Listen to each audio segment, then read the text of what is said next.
Hey everyone, welcome to the direct path number 12. If you haven't yet, check out the other videos in this series. What we're doing in the direct path series is we are both recognizing the non-dual wisdom, which is that we are already it. There is nothing to seek. The diamond necklace is already around each of our necks.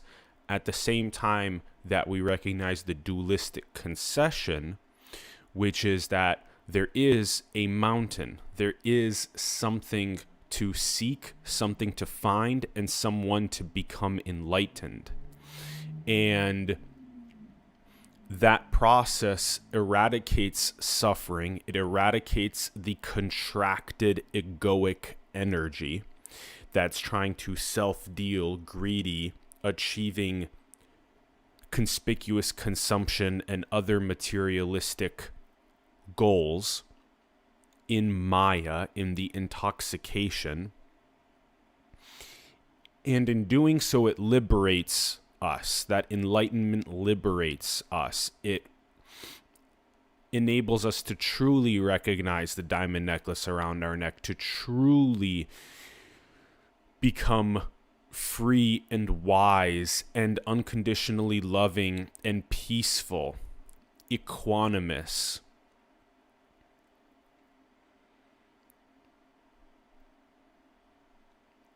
And we point to the one end at the top of the mountain from all of these different faces, from all of these different paths, from all of these different signposts, in order to provide a really robust, comprehensive lattice work around non-duality and the dualistic concession around enlightenment. And that way the audience, the viewers, you guys get to pick which signposts, which concepts, which paths, which faces resonate with you in your own process of both God realization as well as God actualization, which is the simultaneity of going inward and recognizing the absolute ineffable that we all already are, as well as the expression outward to be of the absolute highest morality, to weave, like the tantric tradition, your profound realizations into the social fabric, into your daily activities, like Ramana Maharshi said with Sahaja Samadhi, or like we've been saying with the Goldilocks zone. Just like planet Earth is in the Goldilocks zone around the star, is the same thing with humans being in the Goldilocks zone with their enlightened realizations. So in this one, we're going to explore the fascinating approach that really worked for me and will likely work for a good amount of people because it's very logical and it's very scientific. And because of that, it becomes more objective. It becomes easier for people to buy into. And then they can take the intuitive leap after this very objective scientific process. So let's go ahead and start that off with physicalism oneness. So this is what we mean by the very objective, very scientific. So here we are taking 20,000 breaths a day, and each one of these breaths depends on the photosynthesis that's happening from the phytoplankton in the trees. So 70% of the planetary oxygenation comes from phytoplankton, and about 30% of it comes from trees. So each one of these 20,000 breaths that each of us take per day is coming from photosynthesis, planetary oxygenation. And so you would ask yourself, when does the oxygen molecule that I inhale, that then oxygenates my body, when does that process become me? When does my oxygen molecule become me? When does the oxygenation of my body become me? What about when I exhale the CO2? When I exhale that, when does that not become me? When it leaves my lungs? And you can ask a very similar question with the 1,000 plus bacteria species that are in your gut. So the multi-billion year bacteria planetarily ended up finding a home in the GI tract of mammals, aka the human animal now. And there's an incredible symbiotic relationship that's developed where each one of those 1,000 plus bacteria species in our gut has 2,000 plus gene expressions. So that means there are 2 million plus total gene expressions that we are in symbiosis with in just the bacteria species in our gut. And so you might ask yourself, well, if there's 20,000 plus human gene expressions, so there's 100 times more bacterial gene expressions, you might ask yourself something like, well, where does the line begin to what this atlas unit is and where the bacteria is? Are they one thing? They're one thing. You can't draw a line between the 1,000 bacteria in a symbiotic relationship, the 1,000 species of bacteria in a symbiotic relationship with you. You can't draw that line. Another way to point this out is the same hydrological cycle that dinosaurs were drinking from 66 million years ago is what we drink from today. It's not like the planetary hydrological cycle has changed. It's not like over the last 4 billion years of planetary evolution that somehow the hydrological cycle got switched out for a new hydrological cycle. It doesn't. It's not what happens. It's all the same planetary hydrological cycle over billions of years. So you're drinking what has been drank by dinosaurs. What has come out from our urination is constantly being recycled as a planet into our filtered water that we then drink again. So where exactly is the line of separation between you and your water? So is this water me right now? Okay, how about now? What about now?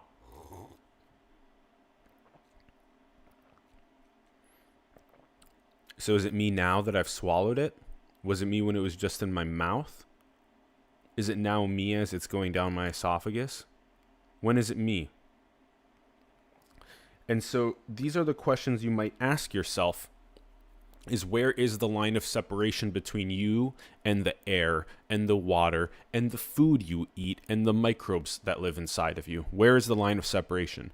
Because once you recognize that you can't find a line of separation, that's when you recognize physicalism oneness. You recognize that, oh, all 8 billion humans on the planet are in a union, a yoga, henosis, mysticism. We're in one union with the planet. We survive on the planet, providing us with the air, the water, the food. So what sustains us is planet Earth. It's what we share. So it's the physicalism oneness that we recognize. That's a really profound leap. If you can scientifically, objectively recognize this leap to physicalism oneness from being an egoic, contracted, separate entity, if you can recognize it simply from the breaths of air, from the drinks of water, from the food you eat, and from your relationship with your microbes, that is profoundly advancing and augmenting in one state of awareness. You are piercing the veil more and more by just getting to physicalism oneness.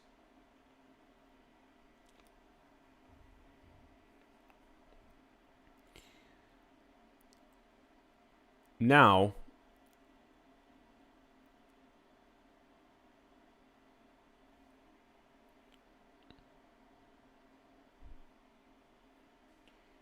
next up is this intuitive leap to awareness. So once you get to physicalism oneness, you will also recognize things like, okay, well, if planet Earth truly sustains all of us to that degree where there's no separation, then let me look at the eyes of another subject. Okay, now when you look at the eyes of another subject, what will happen is you will look and you will see that the pupil itself is what is shared. That awareness or consciousness is shared. We all come from the same source. Whereas the iris is the unique coloration of each individual expression from that source. So each one of us has the diamond necklace that is already around our neck, but each one of those jewels is unique. So the diamond or the jewel is the pupil, whereas the uniqueness of it is the iris. And that's what refracts the source light as the artistic expression out into the dreamed creation design that this is.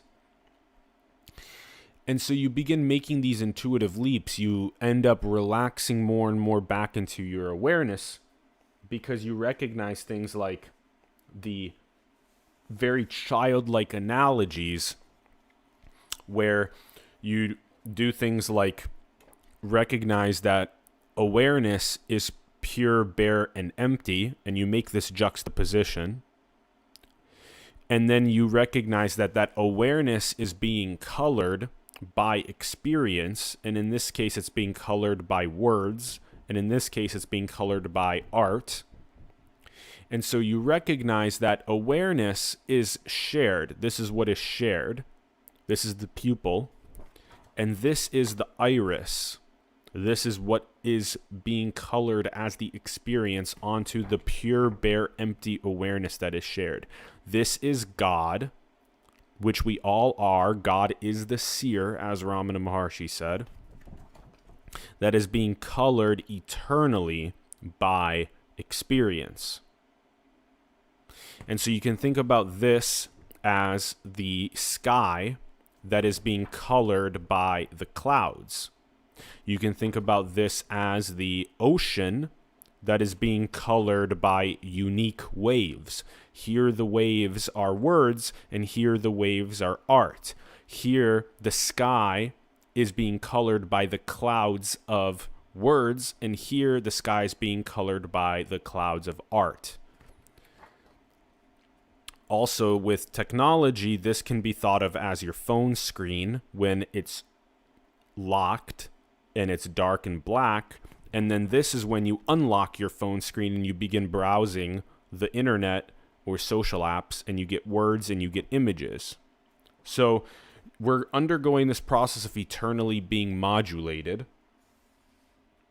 in these dreamed creation designs, and it's a very intuitive leap to awareness. It's a relaxing back and back into this ever expanding state, like Rumi said, where you become more aware of awareness itself. You become aware that God is the seer. You become aware that reality is fundamentally consciousness-based, because you can't experience a simulated dream without an observer, and you can't experience a video game without a player. When you go to sleep at night, you sleep for a third of your life. And it's fascinating because all of these clues are right under our nose, and they're very childlike, and they're very explain like I'm 5. You go and you simulate this dream. You simulate out this dreamed reality where you immerse yourself into the perspective of an observer or a witness in the first-person perspective. And you're walking around in this dreamed simulation and experiencing it.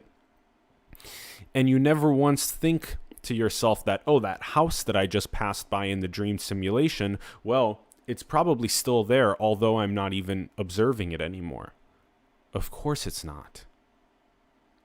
And that's the thing.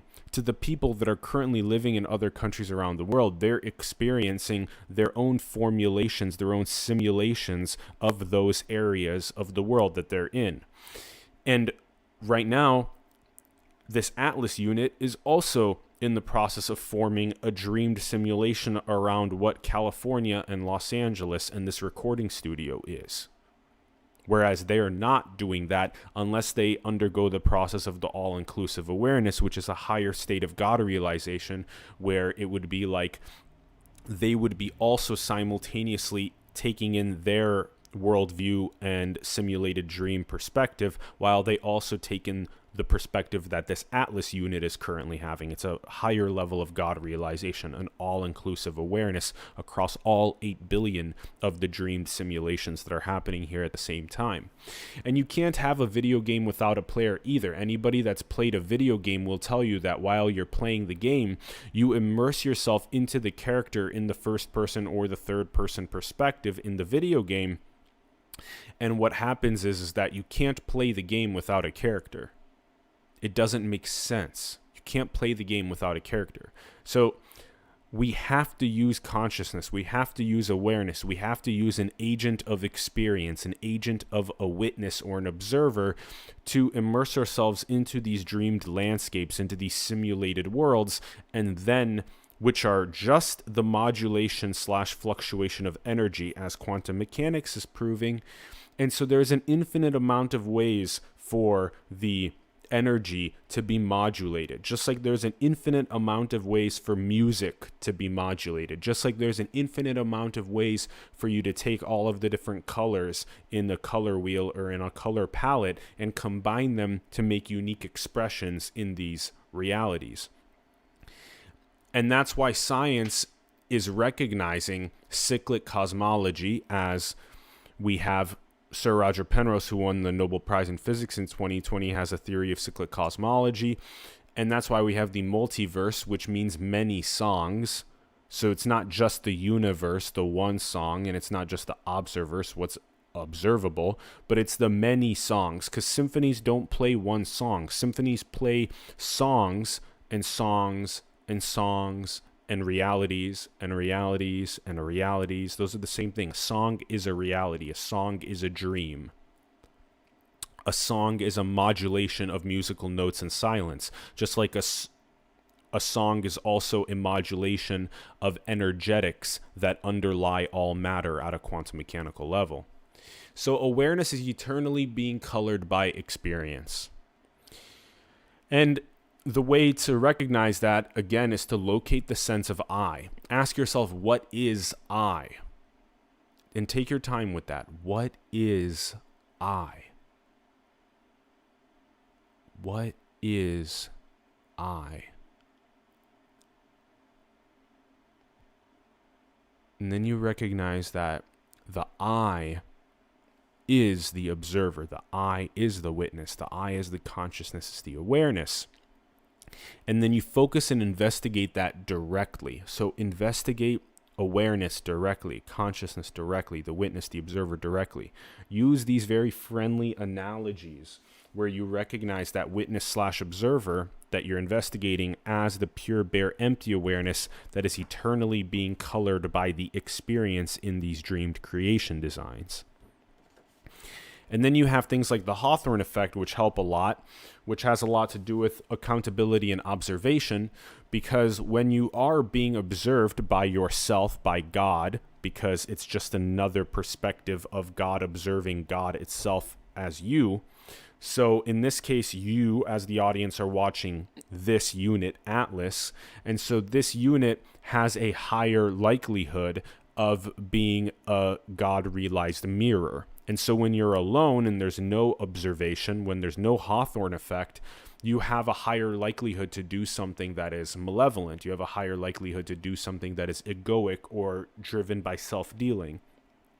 And that's why it's always beneficial to have something like high levels of accountability.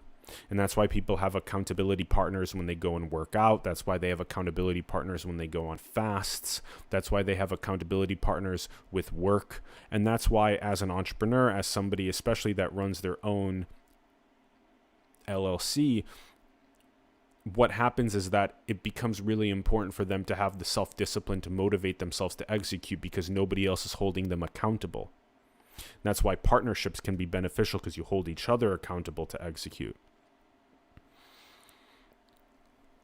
And so we have to take this intuitive leap to awareness, but a big part of that comes with understanding that finity, form, and time are temporary and not eternal truth. And so I've become obsessed with time to the degree at which I have purchased and will bring around this clock with me everywhere now, because what I'm trying to do is I'm trying to get people to wake up to the fact that we put these squibbles on the interface of a circle, and these symbols are now like a cultural dogma of hypnosis, which say that the Earth spinning on its axis and orbiting the star must be labeled this way, and that's truth. It's not. It's only our temporary, finite expression of what time is. It's the way that we labeled it. You can replace any of these squiggles, any of these symbols, with other symbols, and you can have that be operating for millennia, and then have people say that that is what time is. And so once you are able to understand the illusion of time, it helps you understand our eternity, our infinitude, and how this is just one finite expression of that. This is just one finite form. This is one song. This is one modulation at the quantum mechanical level of the energy. This is one modulation of the music, of the energy, of the artistic palette. And this is what science, technology, and engineering will probe soon, because it's becoming more and more clear to us that we're planting flags that spirituality has known for a really long time beyond the edge of what science is proving. And then science slowly works its way via hypotheses and the scientific method towards those flags and just proves what spirituality already knows. So science will be able to validate eternity. It'll be able to validate infinity very soon. And it's exciting because it will wake us all up to the macro level nature of reality that is not constricted to the finite egoic expression that is what the cultural dogma and hypnosis has been beating like a drum into people's psyche upon their infancy. And so when you have an infant that never gets that cultural dogma and hypnosis beat into them at a young age, what happens is they retain their infinitude while they also retain their unique creative artistic expression. And that's ultimately the optimal education. The optimal education, like we're working on in our VR pedagogy and animated series and all our content, is that the child from infancy retains the highest God realization, inward expression of infinitude, while it simultaneously expresses outward from the absolute highest morality. So it never undergoes the process of the parable of the prodigal son, when it goes outward as an egoic separate entity and hits a breaking point and then has to turn inward. And because that breaking point is also ecologically disastrous for our planet as well. And that's what prevents the birthing of new infants coming in, portaling into the world, and being able to experience it and have a blast in this dream. Because we are being extremely ignorant with what sustains us, aka the planetary ecology. And then you recognize that physicalism and awareness are one. So once you've taken the leap to physicalism oneness, and then you've taken the leap to awareness itself, then you recognize that awareness and physicalism are one, that there is not two. And this is what non-duality means. This is what the synthesis of science and spirituality is, the synthesis of physicalism and consciousness. Observers need physicalism/creation designs. We've talked about this earlier, that the video game needs the video game character, that the dream needs the observer. The observer needs the physicalism creation design. Just like the witness needs the dreamed landscape. And so the witness and the dream landscape are one, they're not two. And so we recognize that our awareness is shared from the same source. When you recognize that the awareness is shared from the same source, that gives you a awareness that we share our being, which is what love is. Love is the awareness that we share our being. And when you get to that point, then you never commit malevolence on another, because you recognize that it's just an expression of infinity that is actually you. I'm you, you're me. We're the same infinitude that is expressing itself, so I would never hurt you. And you begin engaging with the world from peace, joy, and love. So I am peace, joy, and love that is engaging with the world. I am not seeking peace, joy, and love. I'm not trying to extract peace, joy, and love from the world. And that's a massive shift, because what happens is people say that I'm going to find a significant other that's going to bring me peace, joy, and love. I'm going to find a materialistic possession or money that's going to bring me peace, joy, and love. No, you are inherently peace, joy, and love that is then engaging with the world from that perspective. That's a profound shift. And the only problem is our resistance to what is. All suffering is resistance. Even when you're feeling something that arises that is maybe not the peace, joy, and love, and it's for a moment some sadness or some depression, as soon as you love yourself and accept yourself exactly the way it is, that you keep riding on the crest instead of trying to fight it, what happens is, boom, it's right back to peace, love, and joy. Because you recognize how it brings a smile to your face, that you recognize yourself as the sky that felt the temporary cloud of a moment of sadness. Because you have a meta-awareness, you have a meta-cognition, a meta-consciousness on the scenarios that are happening at hand. And so you recognize yourself as peaceful, unconditionally fulfilled presence awareness. This is already unconditionally fulfilled. It is infinity expressing itself. It's infinity exploring unboundedness. You can't finish exploring something that's unbounded. We'll never come to the end of all experience. We'll never come to the end of all phenomenology. We will never come to the end. And that's the beauty of this. We will always be playing Leela, always be the divine play, the cosmic play that is happening, where we immerse ourselves into these dreamed creation designs and we veil ourselves. We forget what we are, and then we turn back and we pierce the veil and we recognize our own true nature.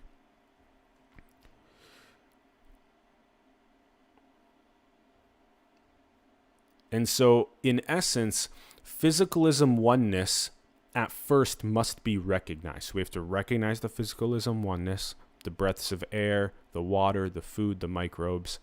Then it's recognized as simply a finite expression. So once you recognize the physicalism oneness, then you recognize, well, this is just a finite expression. This is one dreamed creation design in order to take the intuitive leap towards infinity, which is all of the eternal dreamed creation designs. And that's a profound shift, and you recognize that that awareness is eternal, and it's being colored by the experience of the creation designs. And so afterward, one can integrate the energy that's modulating as matter as inseparable from consciousness. And that's the direct path number 12. So again, getting to a point of physicalism oneness, which is the contracted egoic finite energy that relaxes into the oceanicness.